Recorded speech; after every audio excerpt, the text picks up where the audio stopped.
Welcome to Thrive, the podcast. I began Thrive as a podcast because I wanted to inspire and encourage listeners who have found the challenges in life insurmountable, for whatever those challenges may have been, for wherever they have come from, or whatever they've been through, to embrace intuition as an access point to their true purpose and the true purpose of their dreams and desires. I see that our dreams and desires are invitations and pathways to our growth and empowerment, which not only sustain us, but also have the ability to restore and sustain others.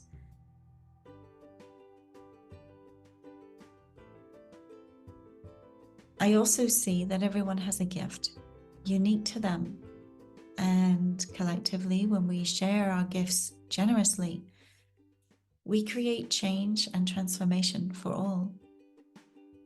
The purpose of that isn't for our personal enrichment.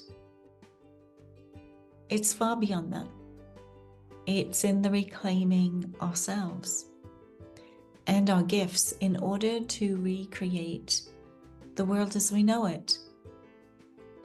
And that's not only for the benefit of us as people, it's also for the earth, the well-being of which has been entrusted into our care.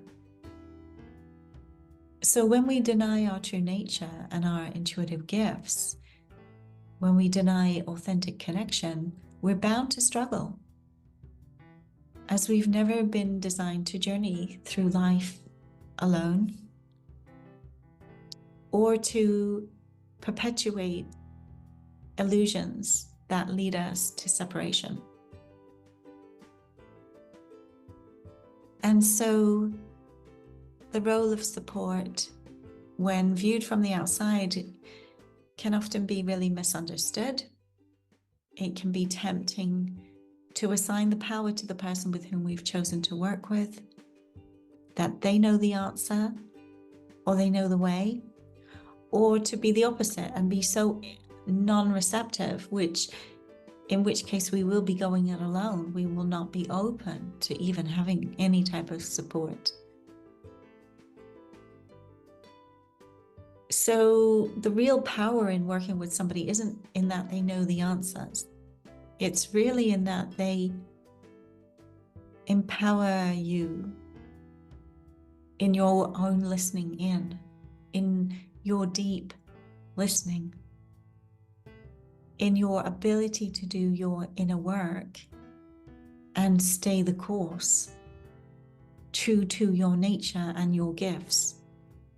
So having someone who tracks you on the moves that you're making, who can identify where you're going off track or getting distracted, or going down a path of denial, or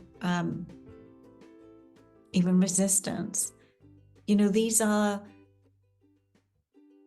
the places where we can grow the muscle and the fortitude to stay the course, to stay our journey. Because it's really easy to, seek out success, and then when things are going good, we step back, enjoying what's good, right? The challenge in life is to continue in your true essence and gifts, even when things are not going so well. When the voices in the world around you reflect to you that have you begin to relate to yourself as less than you truly are. And when you're having such challenges, having a solid foundation within yourself is essential. And being able to access a mentor who sees you through those times alongside the better times, can be completely invaluable in helping us spot the places where we need to lean in, to adjust, or to rest. When we're in a position where things are going really well, we can get distracted rather than keeping our energy in the cultivation of awareness. So if you need to have support of someone who will track you in your journey, highlight to you where you may be in distraction or reaction, someone who enables you to map your true pathway more astutely in a way where you're living a more fulfilling life that nourishes you and those around you, there's a couple of things I want to invite you to check out. The Clarity Intensive is a month-long group container. It's designed for you if you're in business, to identify where you're at and see where you're going. You know, often the reason I offer that is because we can play very small in life. And so having a space where we can shed that smallness and allow ourselves to sit in our magnificence can be very healing and empowering for people. But the container is also a place where you will see the gaps between what you love and where you currently are. And it will highlight some of the tools that you can use to bridge those gaps.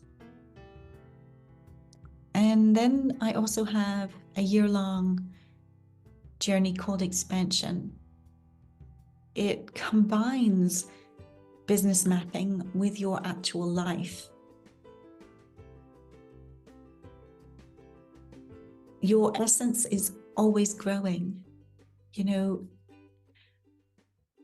your life is always evolving.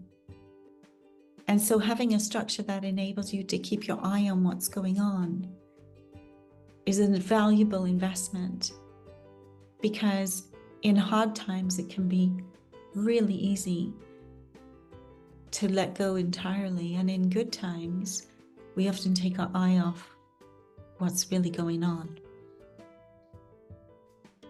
You're going to hear in my conversation that I'm having with my guest this week the role that this type of support played for her at a very critical part in her business.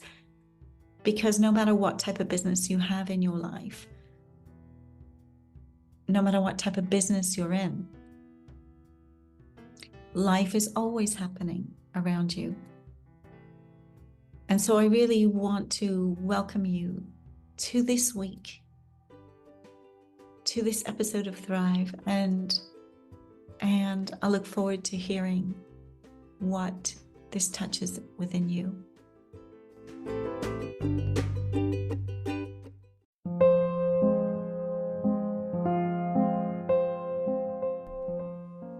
This episode of Thrive is deep, emotional, and ever so personal in content. We touch on suicide, women's healing, sexuality, and our experiences in childbirth.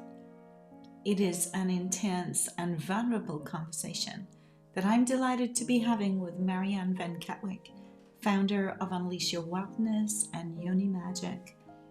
Marianne's profound expertise, extensive education, and personal journey allow her to facilitate deep, transformative healing experiences for women globally towards the liberation of their authentic feminine essence.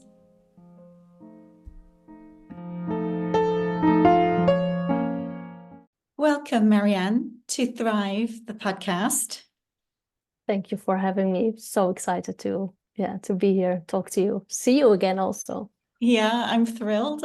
This is the first time that we've been together really since we met in 2019, and we worked together for a little while in that time. And I remember just a few weeks when we began, your brother actually committed suicide. Yes. And a lot of our journey together was in enabling you in that experience to hold it and continue in your business. But more than that, this was also an experience that you'd been through before in your life.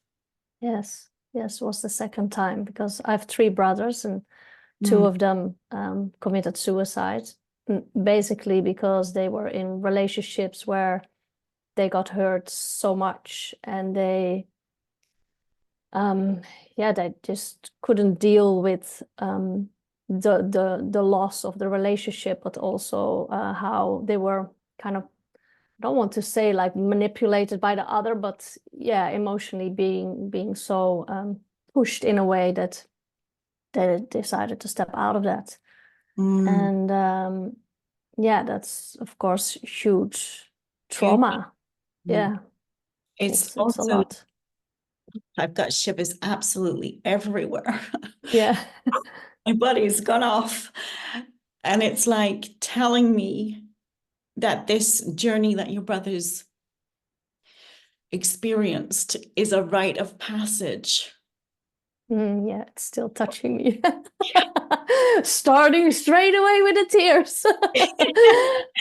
Yeah.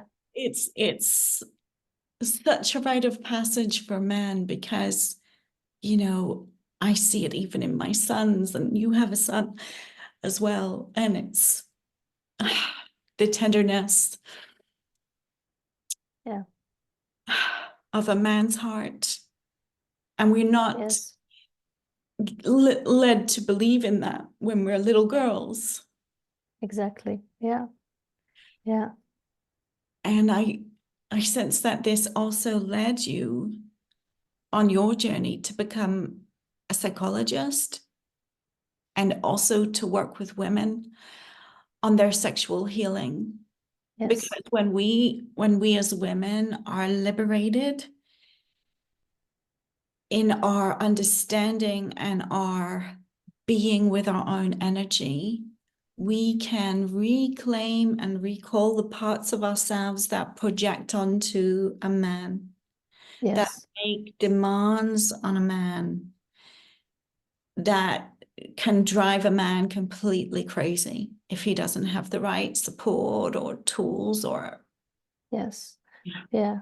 Yeah. And what came up when you were just saying all of what you just said is that when a woman is not in alignment or not, I don't know, like how to say that, but you know, there's something like that when she's really in tune with the power of her sexuality, with that energy there, it's also opening her heart in a certain way. And when, you know, the heart is open, when the Yoni, the sexual center is open, there's no need for manipulation. So there's, in a way, you cannot make that other person go crazy because you are stable, you're connected to the power within you, but there's you're well, there's so much I want to say that I can't even grasp which line I want to say, but yeah, I mean, hey, and you were also saying like how the death of my brothers really moved me in this direction, also because I needed healing. And I really felt like there is trauma in my body and how I'm tensing up, but also how that trauma, which got nothing to do with sexuality, you know, it's like losing 2 of your brothers through suicide. It's like pure terror and shock, but it did had an effect also on my sexuality and on my relationship, and how I couldn't open and how I was freezing up. And you know, there's so many women that say that I have no sexual harassment or traumas, but I really feel I can't, I'm freezing up when it comes to sexual intimacy with my partner, and I don't understand why. And I think a lot of trauma that we experience in our life is also being stored in our sexual center, because our heart and our sexual center is so connected together. Yeah. Yeah. So where did it, begin in you as a young girl, this thread in your life? Yeah. Because it's not a thread that a lot of us follow, because so often we are so conditioned to be good little girls. It's kind of like a program that we all get. Yeah. Well, I was self-pleasuring since I can remember. I mean, my conscious memory is like, that I was always self-pleasuring as a way to feel myself calm and safe and go to sleep. But I also have like photo that my parents took that I'm hidden under the table and I'm basically riding my teddy bear. I can't believe I'm saying this out to the world, but but I knew how to find my pleasure spots.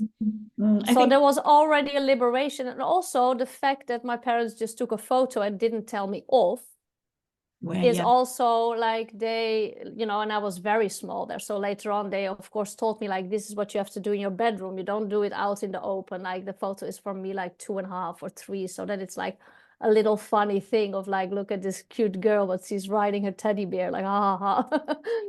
And of course, later on, I was free to do that, but in my own bedroom. So I didn't really get the shaming that a lot of people get. Yes. And my mother was raised in she's 86, so she's like from, a quite older generation. And she had 6 sisters, but they were all much older than her. So they didn't, if she was asking her mother something about womanhood or periods or anything, she was saying, go to your sisters. But most of them were already left the house. The other ones didn't include my mother, so she had to figure it out herself. Well, she had six sisters, like above her, or 5 sisters. She was the 6th one. 5 sisters above her.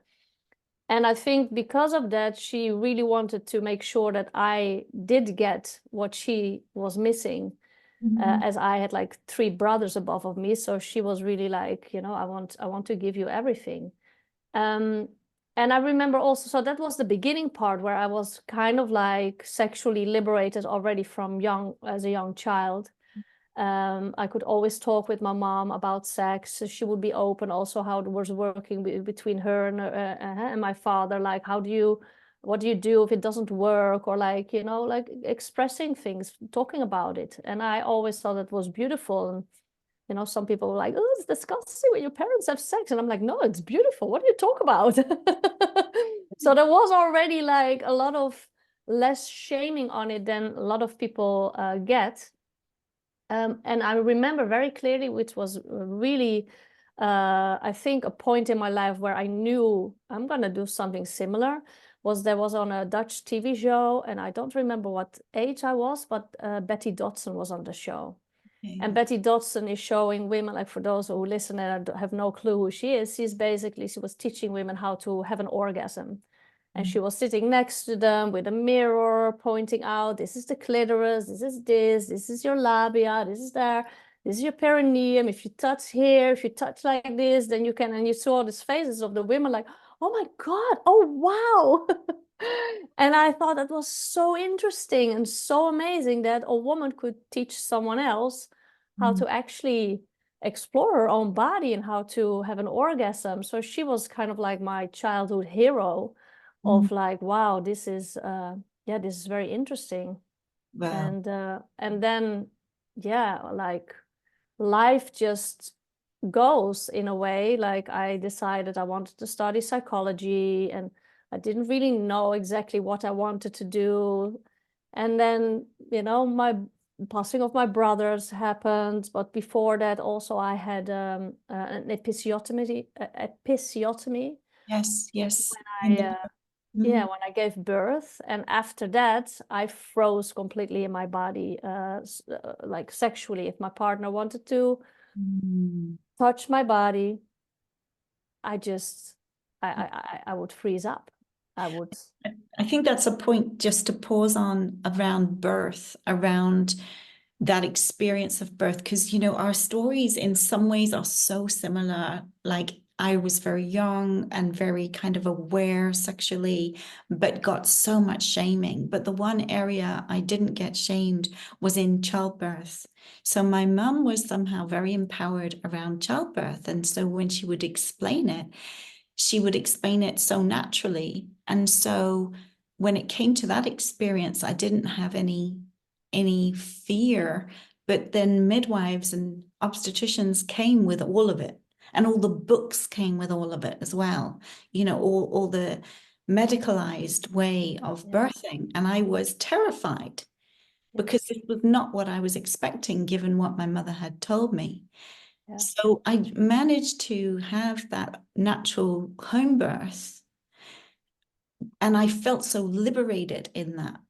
And I'm watching women who have that same experience, but then other women who didn't have any help, didn't have any guidance, had only the obstetrician to go on or only the midwife to go on, who are all scared, by the way, because their insurance policy does not allow them to facilitate natural birth most of the time. Yeah. So can you take us through that process of birth for you, of having choice and having a voice in your birth experience? Yeah, well, I did have kind of a choice because in Holland we do have a lot of at-home births still. But I got high blood pressure, I think it's where you actually at risk. So the liver stops working, the kidney stops working, and there's a chance that even the baby can die. And it's like in the eighth month or so that happened to me. And I think for some women it can even be earlier on. And I had to go into hospital because I was at risk. And when you're in hospital, you have less choice. So the midwife that I had, that I wanted to do a complete home birth, I wanted to not lay down, but do it in squatting. I wanted to have my placenta and use that also as a medicine for, you know, depression afterwards. It's a whole other podcast maybe, but natural birth things. But I had it all written out. I had done research for like, you know, a year before the birth of like what I wanted and all these things. And but when I was in the hospital, I had less choice, but still I could say, I want my placenta, I want to do a sitting up birth if possible, or sitting up was actually maybe not possible. But I wanted to take my own child with my own hands. So they said we can still do all of these kind of things. But I didn't really had a say in when to wait with the cut of the when they were. Did you even know that they were going to?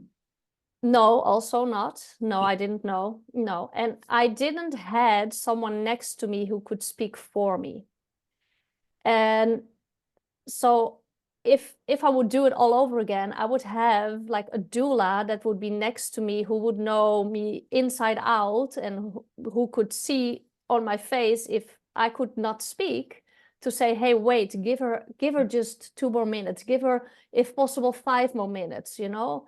And Yeah. I couldn't speak. I was like in another dimension in a way.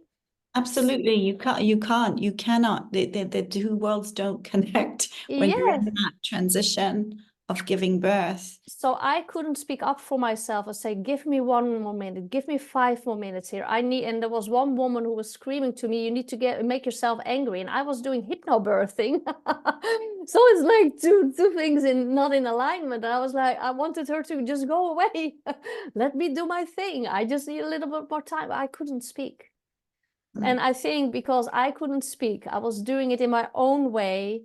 They were thinking something's off. Let's just cut her, speed up the birth. But also they had induced the birth, and they induced it on a Monday.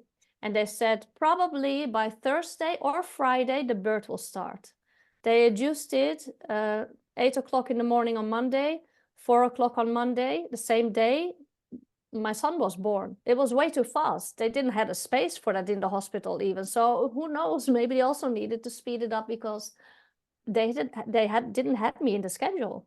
Yeah. Well, this is it. This is what happens so often. In fact, the Yeah, Marjorie T.E.W. wrote a wonderful book called Safer. Whose birth is it anyway? Whose baby is it anyway? Or whose birth is it anyway? Not quite sure yeah, the title now, but it's totally research volume on all of these practices. yeah, Because, you know, it's insurance, it's schedules, it's a lot of things that don't allow the space for a woman who is in another dimension, literally, exactly. bring Yeah, this new being here. yeah.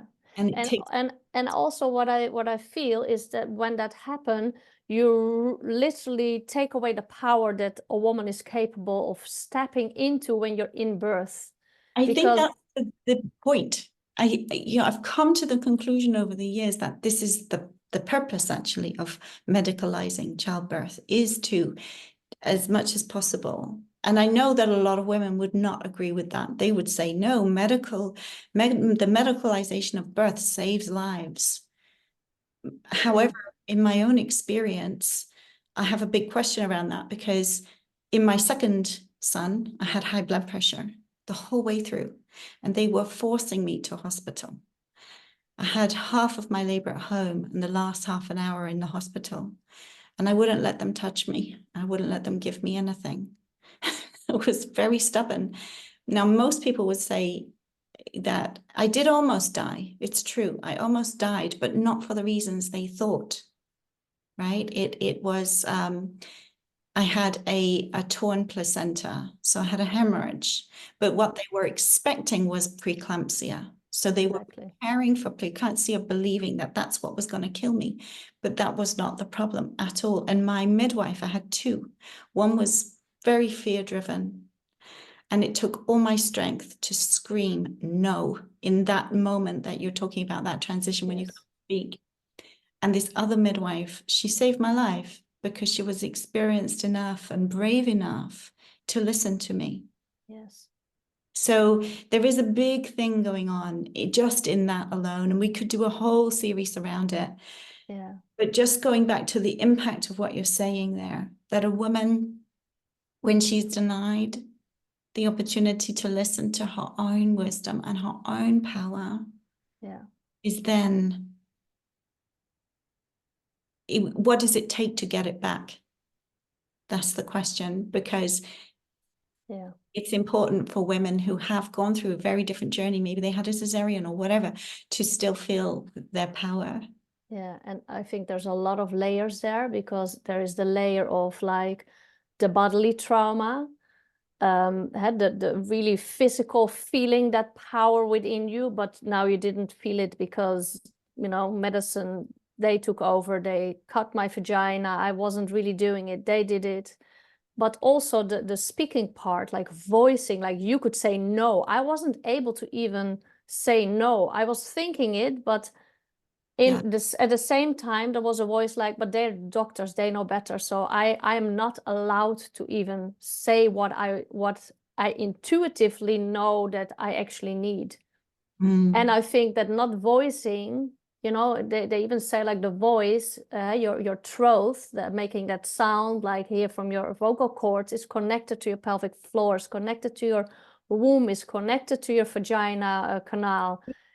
Absolutely. So I can share a experience on that, a sexual experience on that, where I viscerally got to experience that, but we'll do that later. Yeah, we have to do more episodes here. But so I think there are a lot of different layers that are connected to getting your power back. It's the physical part, it's the vocal part, but it's also really like a spiritual part in a way, like really feeling that trust in your own body, that you can trust also have outside of yourself, like God, the universe, or whatever you want to call it, your intuition, your guardian angel, whatever name you want to call on it. There's so many different levels that we have been ripped off in a way, or that I felt I was ripped off in a way in that moment where they cut my vagina open. Yeah, absolutely. It's a big healing experience to go through, because as it is, without even having that done to you, you have to have time to heal. you know, Yes. it hurts after, you know, Yes. there's pain. Yeah. And Yes. so when you have the added injury of quite a deep incision, that's going to impact. So we want to share a little bit about how you began to recover this Yeah. part of yourself. Yeah. What Well, what what it did to you in your sexual experience. And yeah. Yeah. Well, in the beginning, of course, I was in a pink cloud with my little boy, and but after time passed, I started to notice that I couldn't enjoy sex, or it was harder, it was painful, because when they cut through the tissue, but also through the bulbs that create the lubrication, even the pleasure nerve. They cut through everything. So it was painful. So that was first, it was painful. Then, of course, you start tensing up when you feel the pain. So it was starting to get like, yeah, something that would be all the time. And then I was trying to avoid the sex, which was creating stress within the relationship. And then I started to notice that whenever my partner was approaching, my intuition would already pick up like, oh my God, he wants something from me. I don't know if I'm ready. I don't know if it will be painful. I don't know if I will be turned on enough. And I would literally go in one of the fight flights. So either I would pick a fight, or I would try to be really busy with other things. So flight and running away. Or sometimes I would try, but then I would freeze up completely. Or I would just start crying. Sometimes I would hide my tears and just hope that he would be done quickly, and it would be painful, but okay, just hold on a little tight, then he will be, and at least we did it again. But the more you do it like that, the more you go into that freeze, the more your whole autonomic nervous system, your subconscious mind, everything in you in me started to see like, this is a danger. And then the brain starts to generalize, so it just became one huge big problem. And until I felt like I don't want this anymore. I used to be growing up self-pleasuring, and now I can't even enjoy with my partner. So we had a lot of talks, and we said, like, we're just taking it really, really slow. And I just started to come back to self-pleasure, which didn't work, of course. Also, I was freezing up, but really taking one step at a time, slowly, rediscovering my own body, but also releasing the trauma through shaking, to lots of screaming and crying, and lots of massaging my own body, and especially my vulva and the opening of the vagina, but also the actual scar tissue. takes a lot of patience, hey? And in that, you're also learning to be a mother for the first time. Yes. Yeah. Yes. Yeah. Yes. It's so much. It's huge. Yeah, exactly. And also, for a lot of women that gave birth, that didn't have this trauma, like you said, you become a mother for the first time. So it is a huge transition anyway, because the attention now goes to the child. You're hyper alert if everything is okay with the child. So having sex, yeah, but you're not fully in the sex, because your mind is still like, oh, is the baby sleeping? What if we make too much noise? Or what if I need to, am I able to run to the baby? So there is a whole lot of things going on that's also, and you're creates learning that to potentially, if you're not bottle feeding, you're learning to breastfeed. You're dealing with exactly nipples and mastitis, oversensitive, yeah.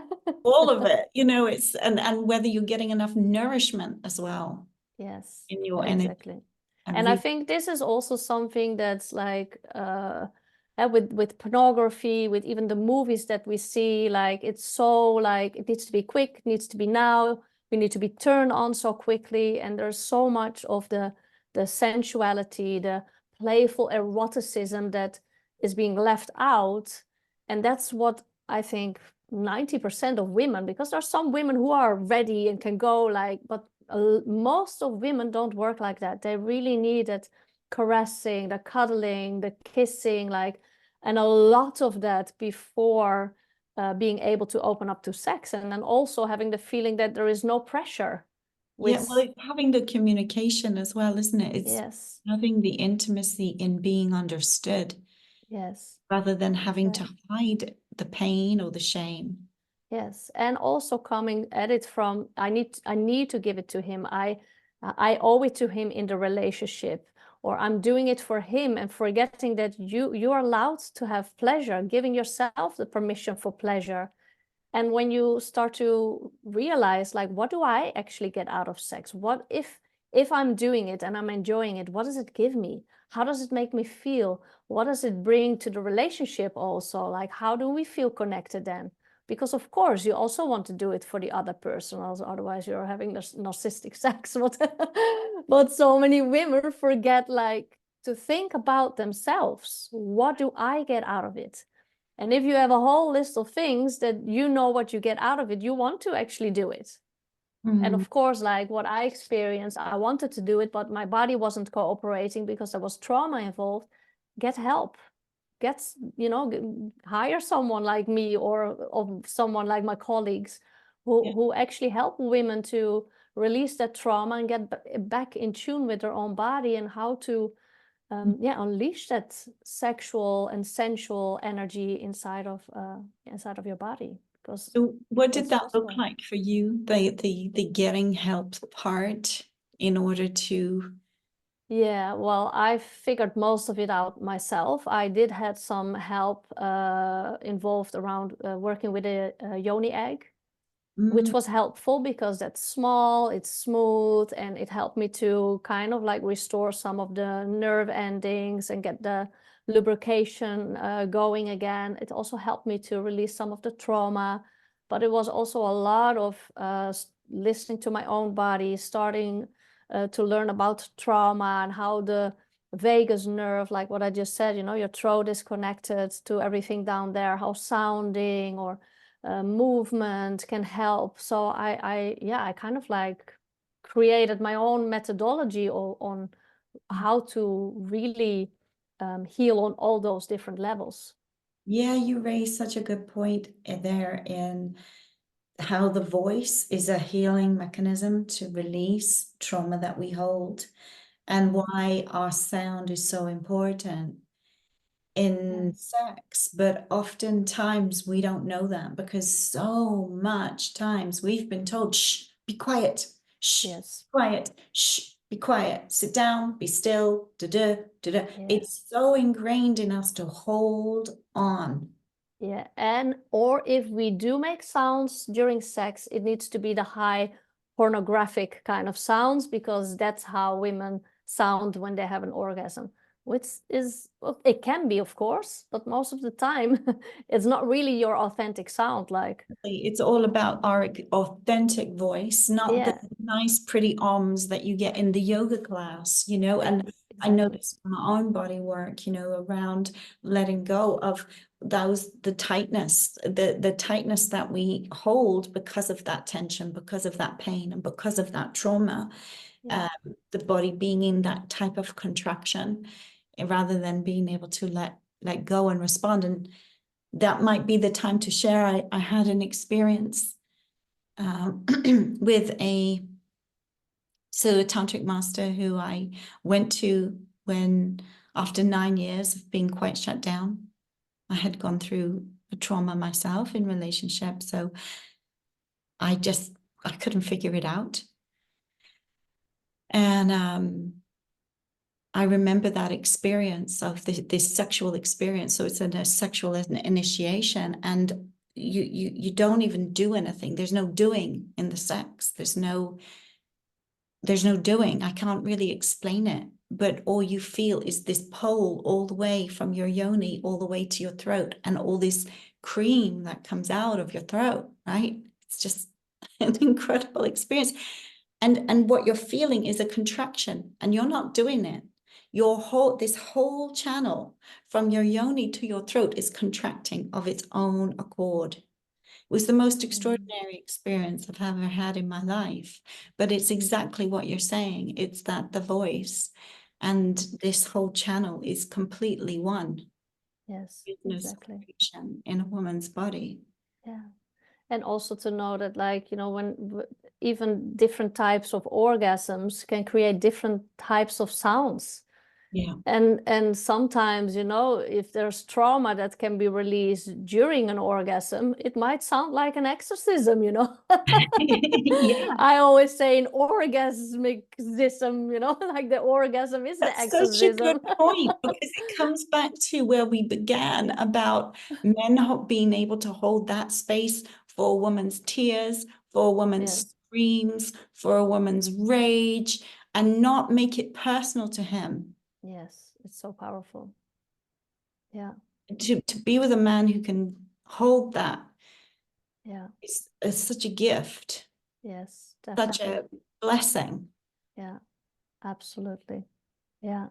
And also then the woman has that safety in a way around of her to really come back to that power that's within her own body, because it can feel really like scary in a way to come back to that power, because first of all, we never learned it. We were told off not to kind of like go there or have it, and we don't really have examples of what that look like, or, you know. And if woman in their power in our society, like, we both have gray hair, but we're depicted as, you know, witches, then women with We are. long gray I'm happy hair. to own that.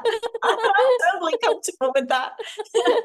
You know, especially if we live in the woods on our own and we know about herbs, like, that's dangerous, it's scary. It's the midwives who know how to naturally give help with natural birth, or heal people. It's then you're a witch, and that's evil. But, you know, and it's interesting that the male wizard is always like the good, like the wise man, but the wise woman are being depicted as evil.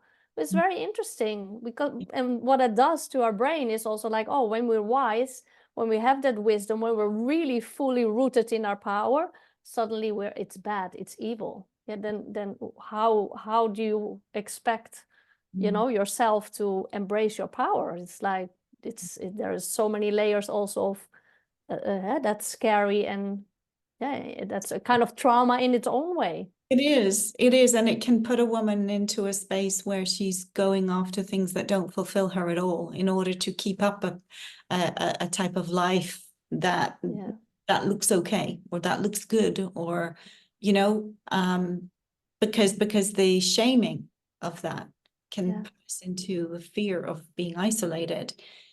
So how do we go on that journey? You know, because you talk about in your brothers, you know, these relationships where they were not equipped in, I suppose, witnessing what those women were going through.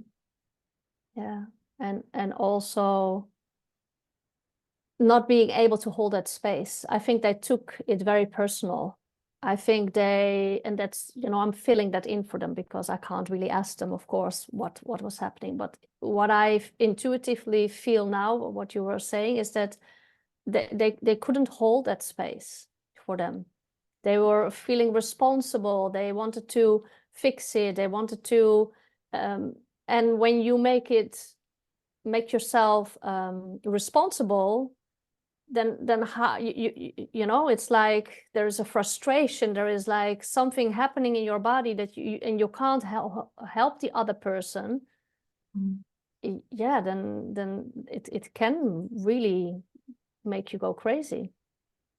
When you're in that state as a woman, what are the steps to being able to bring it home to yourself? Like, look at yourself, this is a journey I've also had to go through, like, because I didn't want to go through it. You know, sometimes you have initiations in life that you don't want, because you want it to look perfect, you want it to seem okay, and it just isn't. What was, repeat your question again? It's like, what am I, you know, I remember with my youngest son's dad, I wanted that relationship to work a particular way. Yeah. And it was the idea and the fantasy and the chasing of that was what drove us apart. Yeah. Yeah, and I think what's missing in that picture is receptivity, like being not receptivity, being vulnerable. Yeah, receptive. Like, you know, when you're in your feminine, you're receptive. You're kind of like leaning back. But when you really want the relationship to go in a certain way, you want to make it what you're stepping in your masculine, you're pushing, you're like, and most of the time we're judging the man, like we're telling him off, we're making him feel small, and the more we do, the more he's gonna lean back and probably go and lay on the couch while we're managing everything now, even the finances.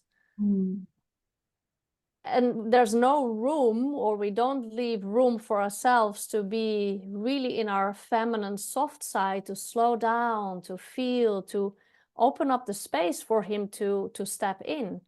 And yes, sometimes it may look like that it's not exactly what you wanted or how you wanted it. But if you don't give him that opportunity or chance to figure it out, and of course you can also, like, you know, instead of pushing him in certain, you can talk about it also. But I really feel it's about the woman, yeah, us as women, that we can be much more in our feminine, much more leaning back, much more feeling and slowing down and stepping into that receptivity, and with that giving his power away too. It's such a juxtaposition to our conditioning, isn't it? It's like, imagine there's the being feminine, being receptive and leaning back and feeling and slowing down and feeling. And then also knowing when we're in a position like we're giving birth, to be able to use our voice, to be able to use our power to say no to, or to say yes, or to, you know, in a state where you don't really have use of language. Yes. And also, even in the leaning back and in the receptivity, you still have a voice. You can still say, I absolutely don't want this, or I really don't like that. Because sometimes we have in our mind, like, oh, if we're really in this feminine mode and we're really soft, when we're soft, we're not powerful. When we're receptive and, like, you know, this feminine energy, then we're not speaking up. That's not what I'm saying. When you're really in your feminine, this is completely open, but you're saying it from a completely different energy. So before, you were speaking from, I need this, I want it certain way, because there's fear, there's, I don't know exactly, the trauma, there's a lot of things going on. So you're speaking from that, yeah, a different energy. But when you're really in your soft power, because you're powerful, when you're really in your soft feminine energy, when you're really in your authentic receptivity, then you speak from a very different place. It's a different energy that's behind it. So that makes it easier for a man to hear us. Yes. Also because you're not castrating him in a way. You're really giving him space to show up as a man, and you're standing fully in your soft power. And yeah, you speak from a different energy. So then he doesn't need to go defend himself. If you speak from the judgment and the neediness and the, you know, the trauma, the pain, automatically he wants to defend himself, because it's like almost like you're attacking him with what you're saying or what you're needing or how you want him to do things in a certain way. But when you come from that soft power, it's like, you know, you're opening the way for him, like, and invite him to step into that role and do those things for you. And I'm still learning this completely, like even with my little boy, like when I'm like, it's not working, he's gonna go back because he needs to defend himself. And when I'm really in my soft, like I'm skipping, I'm just having a blast, and I'm asking him, can you put the rubbish outside? He's not even questioning me. He's like skipping along with me and picks up the trash and throws it away for his mom. Like, so easy. Yeah, I think our sons, I mean, my two sons have been the most immense teachers for me. Yes. I had nothing to go on before them, in a way, you know, in Yes. terms of their willingness to just say, hey, this isn't working. Yeah. You know, change it up. Yeah. So somehow this journey that you had with your birth, with your healing, at that time, I don't think you were working with women in the way you work with them now. Yeah, no, I really wanted to work with women. I studied psychology when I was 30. So at 34 or 30, yeah, 34, I finished my master's degree, and I really wanted to step into like the coaching business and go into women's empowerment, because I still had Betty Dodson as like, you know, but it wasn't specifically on sexuality. It was very broad, very general, just women need to stand in their power. That was basically my tagline. That's what I wanted to do. But I wanted to just have a break from studying so much. So I went on a journey to India to go see some gurus and sit in satsang and do like, you know, the opposite of the university, like the spiritual side, to take that in as well before I would really set up my business. And then I became pregnant. And then I gave birth. And then I was like, my first priority is not my business. I want to raise this boy. I had my own apartment. I was like, I'm going to rent it out. I will stay with my mom in the beginning. And then I will go, you know, be with the father of the child, because it was also an interesting start of our relationship. But that's another episode, maybe. So there was a lot of things going on. And then the minute that I was like ready to go and really set up my business is when I got the episiotomy, when I discovered my sexuality was like suddenly completely broken. I felt broken. I went on a journey to fix it for myself. And then I realized like this is what I need to do. There's going to be so many women who gave birth or who from any other trauma feel like they're in their, you know, survival mode when it comes to sex, while they're actually with a partner that they feel safe with, but the whole body and subconscious mind is saying this is unsafe, and they don't know where to go. Yeah. Because I didn't know where to go. Like the gynecologist, the general practitioner, they don't help you. Yeah, they can give you a dilator, but most often that's even more traumatizing. But yeah, unfortunately, So, what you yeah. said earlier, it's that whole thing where you're a witch if you try something different. I mean, Yeah. you know, there are so many actually really good things that are natural that we can do, but all of those things, mostly unless you're with the women who know about it, are completely discredited. 100%. Yes. So you're almost embarrassed to say that you try it, Yeah. you know, in case somebody labels you some kind of Yes. weird crap. Yes. Quack. And even like for my business to promote it and stuff, like it's really hard. Like on Instagram, you cannot, even as an educator, it's really hard to talk about sex and female pleasure and orgasms. Like, you know, just the other day, it was a really simple message that I put out there, and it was like, oh, we kind of like took your message to showed it to lesser people. So I didn't get banned, but we showed it to lesser people because there was something not right with according to our guidelines. I'm like, oh, because God. all the porn is totally out there. You can't, you know, they don't get, I mean, they don't get, what's that called? Censored. They don't get Or I all don't out know. there. Yeah. But if you want to talk about real sexuality, wow. Yeah, and it's interesting because also since um I think 2020 was only when we really got to hear how many nerve endings that the clitoris, I have her here, that the clitoris had. Like Yeah. we didn't know. Yeah. You know, and the research that I did do on the clitoris was on one of a pig, which has 8,000 nerve endings. And now research shows that for women, it's more than 10,000 nerve endings. But also, if you look at all the textbooks, the medical textbooks for university, for doctors to study, there is no images or graphs on what the vulva, the vagina looks like. There was no written record on the clitoris. They're changing it now, but it was taken out of the textbooks. Even the other day in my kids' school, there was some anatomy classes. The womb, the uterus, was not depicted on the pictures.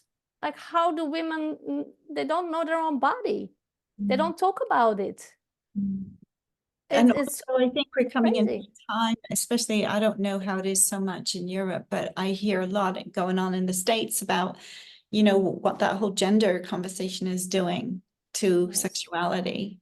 And I don't even want to go there in this conversation, but, you know, we're up against some massive forces in this world. Yes. So, Yeah. so obviously you did eventually launch your business and bring it to the world and begin working with women in groups and one-on-one. Yes. And how did that evolve in you bringing it? And also, I think you also designed T-shirts with a Yoni and Yes. Yeah. shop. Yes. Yeah. Yes. Yeah. Yeah. Well, it's just interesting to see that all the women that do come to me, they really have the same sentence in a way that they say, like, I really want to have sex with my partner. I want to do it for him. I want to make our relationship good again. I also want it myself. That's mostly on the bottom of the list, but they also do want it for themselves. But that's not at the top part. I want it for the relationship. I want it for him. I want it also for myself. I'm trying it. I've tried so many different things, from tantra courses to whatever, to sometimes it works a little bit, but then it's back again to my mind. In my mind, I want it, but my body does something else. It's what they all say. And that's that their body is going into one of the 7 or 5, I don't remember exactly, but all the fight, flight, like the survival modus. Fight, flight, freeze, fawn, crying, or fatigue. Like, that's what they express of what's happening to them. And it's interesting to see that all those women have the same thing, and some of them, they don't have a sexual trauma, some of them they do have, but they all experience the same thing. And I really believe that that's because somewhere we've been forcing ourselves to do it. When you do that one time, the brain is saying that's a coincidence. The second time, it's something that happened again, and the third time, your brain is your subconscious mind is picking that up as that, like, now it's a pattern. And when it becomes a pattern, your brain is absolutely amazingly brilliant. It starts to generalize. Yeah. So what happens then is that, oh my God, now whenever he's trying to touch me or hug me, I have that same experience. Or for some women who've been ignoring it and pushing it to the side, hoping that it will get better by itself, realize that they can pick up that the minute the way he opens the door to the house, he already knows, like, oh my God, today he wants it. And everything in the body is going into freeze or flight or fight. So it's really interesting to see that, yeah, all these women are saying exactly kind of like the same thing. And through that, though, by being able to hear them, you've been able to work out, okay, I'm helping women retrain this side of retrain themselves, not to train into another way, but to stay open. Yes. So it's really about all these different levels, and it's about creating that safety within yourself, creating that connection within yourself, but also that trusting your own body, trusting, also life in itself in itself in a way. But those 3 pillars, you need to first, awaken them, let's say, in your own body before you do that in a relationship. So when you feel safe again with your own body, when you feel connected again to your own body, with yourself, when you can trust your own body again, then you can take that in the relationship. And then there's also these different layers. So it's like physically, it's like with the voice, the sounding, but it's also with your subconscious mind, all these limiting beliefs, all the messages that we got from society, from porno, but even, what we get from our parents. I was lucky that, I was allowed to self-pleasure. How many women get slapped on the finger if they touch their own yoni? It's dirty, you don't do that. How many women have never had a proper name, like, front, bottom? I sometimes hear, I'm like, what the sorry for swearing, but how? Or second hole, or like, it's like, why are we not able to say the outside part is the vulva, the inside part is the vagina? Yeah. Because if you call the whole package the vagina, then you leave away the clitoris. That's the part of the vulva. Yeah. And that's why I use the word Yoni often, because then it's everything included, and even the sexual energy and that divine sacred being that a woman is. It's taken from the Sanskrit, but it's a beautiful, empowering word. Yeah. But yeah, and I forgot what your question was. No, I'm just totally loving the conversation. It's like, where was I going to?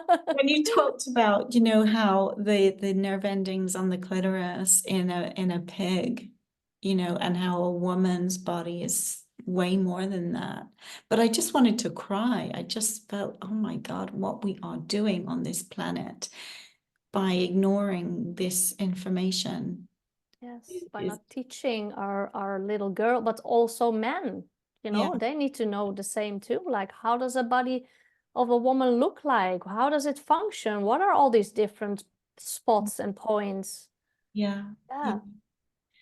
I remember my teacher used to say, you can bring a woman to orgasm through any point on her body. You just need to know how to be with her. Yeah, even without touching her, if you're clever enough. Yeah. But also if the woman allows herself to be completely open. Yeah. Yeah. And that in itself is a very big journey. Yes. So you were on this journey and helping your clients and working with them. And then, you mentioned, when you were just ready to start your business, then this episiotomy comes along, and, then you have your journey to recover, and then you launch this with in the space of healing from trauma. Yeah. And then you get your business going and everything is coming along quite nicely, and you lose your brother. I think it's your second brother, not even your first brother, but your second brother. Yeah, and within 8 months or less of losing my brother, also my relationship, we got into divorce, not because the sex wasn't working, because we actually managed to fix that, because we couldn't communicate. Like, we were two different cultures, two different countries, two different languages, and it just wasn't working in the communication. So it ended. Yeah. Yeah, in fact, that's such a really valid point, that usually it is, at the end of the day, our ability to communicate, which is what makes or breaks a relationship. Definitely. Yeah. So important. Yeah. And that again is, and if you can't hear each other, like, and understand what the other one is saying, or interpret it completely different, then it's all the time. And that's also, of course, creating trauma in the body. So well, just our way of interpreting what someone else is saying can be a trauma response. Exactly. Yes. So it's not even that the way we've communicated causes trauma. It's that the trauma was already there often. And, so it just sets us off. It's like a trigger that goes off, and we think it's that person. Yes, exactly. Something long before that we've long buried and long forgotten. Yeah. Alive in the moment, which talks to how the body just stores everything, and our mind just remembers it all, even if we've forgotten it consciously. Exactly. Yes, because 95% is all subconscious, and some researchers say even 98%, which is like crazy, of course, if you think about it. Yeah. So is this what brought you back from, back to the psychology side of your work? Yes, and I think also because that's why I started to study hypnotherapy, put that as a specialty to my work, because I really discovered in my own body, also through the relationship and the partnership not working, that there is so much more than what we consciously can grasp. And there's, like you said, like, trauma is stored in the body, but your subconscious mind, your autonomic nervous system is all connected to that. And then it just goes automatically. And when you can go into that subconscious mind, change what is stored there, then your autonomic nervous system responds differently. And of course, like, trauma is never going to go away in a way. Like, the experiences of my brothers, I cannot undo that. It's just a fact. They decided to step out of life. They killed themselves. They're no longer here. But the way I relate to it can be changed, so that it's no longer. And of course, when I really dive in, I can still cry about it because I miss them, and all these things it's still touching me. Yeah. But the trauma, in a way, is not as it used to be, because of changing, like, the beliefs, the emotions, like even uncoupling the emotions in a way that were attached to these moments. And then your body can come back into like a regulated autonomic nervous system state, so that you respond also different in the situations in your life. Yeah, it's that creating safety for the nervous system in a way, isn't it? It's that we've railroaded for years in every aspect: sexuality, religion, education, and you name it. Our whole society is built on pillars that have ignored the basic functioning of a human being. Yeah, and I also think like the sexuality, especially for a woman, it's the core of your being. So when you're changing all these patterns in your subconscious mind, and you allow yourself to feel safe again with your sexuality, safe again with that power that's connected to your sexual energy, then you really can step into who you truly are. And I think that's, something that a lot of women are actually longing for. And that's why I say, like, working your sexuality there's so many different layers. It's not just, I always call it like the wet ass pussy movement out there.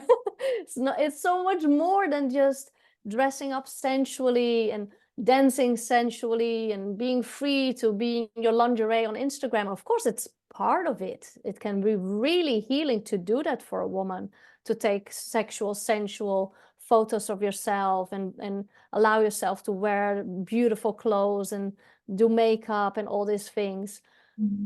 But there's much more. There are so many more layers that need to be addressed to really fully be able to step into full liberation and to fully unleash your inner wildness. That's also the brand name, my brand name, Unleash Your Wildness. But it's like your wild nature, that, that's little girl that is running freely in nature, that kind of wildness, and that's connected to your sexual energy. Yeah, for sure. Well, I guess one of the ways that I've related to it is like our sexual energy is our life force energy.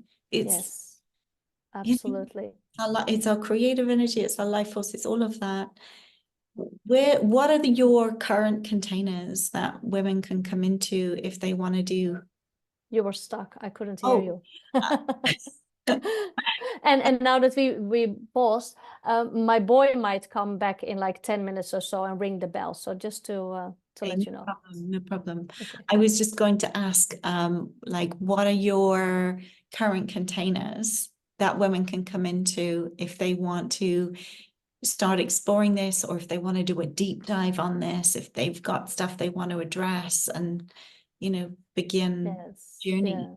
Yeah, I have several things. So from a lower price point to really like diving deep, as you say. So I have a Sacred Love course, which is guided meditations that you can do to really connect to your body, to really start feeling that sensuality, even your sexual energy inside of your body, to connect on that bodily level, but also connected to the throat, making some sounding, really getting those layers activated. It's really beautiful. It's also low price, so if they want to check it out, it's absolutely beautiful. But I also have a program which is connected to the Yoni egg, which I used to really heal myself when I was suffering from the episiotomy. And that's a 7-week program where you really learn all the ins and outs of how to use a Yoni egg, what kind of practices can you do with it. But there's also a spiritual side connected to that, so that you really work with the egg on like a shamanic way, in a way, like how can you use the energy of the stone, what kind of energy can you attach to the egg to bring that into your body or connect that to your sexual energy. So yeah, a really another beautiful program that I created. But my masterpiece is what I call Sexually Liberated Women's Journey. And that's a program where I have all those different aspects of like connected to regulating your autonomic nervous system. There's also some jade egg work there. There's some de-armoring in there. There's some modules on how to communicate with your partner, like what are your deepest desires that you haven't let out and how to voice them. So there are a lot of different things in there, and I still even create more things to add to it, because sometimes like, oh, there needs to be also a module on menopause, because I'm going through menopause myself now, you know. There's another subject that definitely needs to be in there, but it's it's a growth process, but it's a really amazing program to really dive into all these different layers and all these different aspects. And unleash from that part who you actually really desire to be as a feminine woman. Yeah, gorgeous. Thank you so much for taking the time to come on and share this. Yes, it was so lovely to speak, and thank you for inviting me. Yeah, I will put your link in the show notes so people can reach you. And I will also reference some of the sources that we spoke of. You know, there's so many good people in this area in terms of communication, but also in terms of the childbirth, you know, the books I've referenced. And I just also want to bring to light the practice of hot towels and oils for women who are about to go into labor. Yeah, And you want to start stretching the perineum so that they don't have any risk of episiotomy. You know, you can begin to massage your labia regularly to start to stretch it. And then in the birthing process, before that head crowns, you can apply hot towels and oil to stretch it further. And it's a very old practice that's been passed down from my mother and all the mothers before her to help women in this process, so that, you know, that you can have the birth that you would love. So thank you, Marianne. There's so much beautiful wisdom and juicy sensuality in what you're bringing to the world. I just love it. And people will know where to find you if they visit the show notes. Thank you so much, Liz.